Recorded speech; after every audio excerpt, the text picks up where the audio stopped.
Hello and welcome to my very first YouTube video. I have decided to start this channel as YouTube is where I discovered K-pop. I wasn't sure what my first video should be, but I went with a discussion of something that I am very involved in. I collect 4 different idols from 4 different groups and have been in the trading and selling community for over a year. As many people in that community have noticed, things have been going a bit crazy as of recently. Let's talk about it.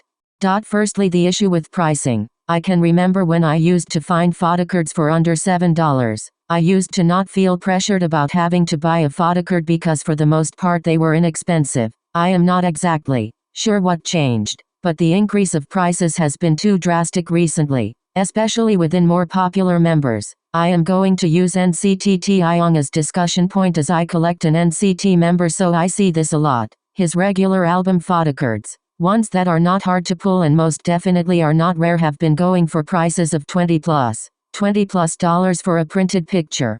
That isn't even rare either. This has been happening in so many groups, to a point where people are having to stop or sell off collections because they can't keep up with them anymore. I am not sure why others feel the need to set ridiculous prices for photocards, but because they set them high and someone out there will always buy it, these sellers will continue to do this and won't back down. People are losing money on buying overpriced cards, and a lot of us who collect are college-aged or young adults. Do you think we have money?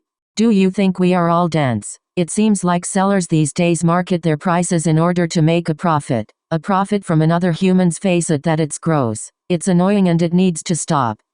Secondly, we have the issue with scammers. Without a doubt, there was bound to be scammers within a community like this. More often than not, sellers and traders look for proof from others to assure that they won't be losing money or the card. Unfortunately, these things still happen. Scammers will set up a trade with someone, claim they sent out the card they had in possession, then ghost the other person and never send them the card that was promised. Another common one is buying from someone and filing a claim with the money app used once the card is received, to the buyer, basically paying for a card but taking the money back once they get it. Now there are many more ways people scam within the community that I won't be touching on today. What I have to say is that scammers take all the fun and excitement out of the trading and selling and deserve all the karma. These days people are extremely thorough with checking others' validity and making sure they won't be dealing with a scammer. So if you're new to trading, don't be scared if they ask you to send your card first, or if they ask you to take a video of you dropping it in the mail, or for a picture of the packaging. It makes them feel much safer trading with you, and will help give you a good image for as you grow.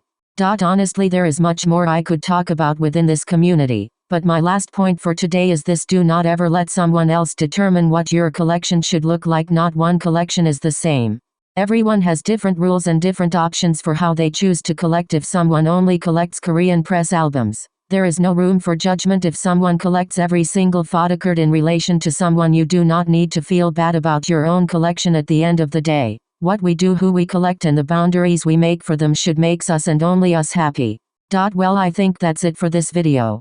Thank you all so much for watching. If anyone even sees this at all, tell me below if you collect any idols.